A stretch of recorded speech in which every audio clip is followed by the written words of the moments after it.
Today we are receiving this type of LED Maal, and the problem is the LED is glow but it's not properly working. Okay, just check.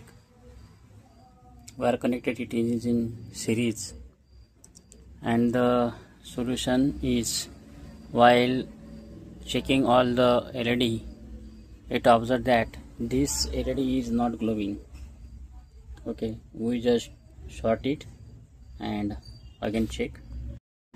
Here we jumping this connection, or we can short it, and now check all these LEDs glowing properly.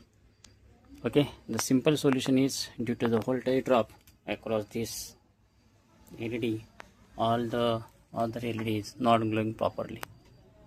Okay.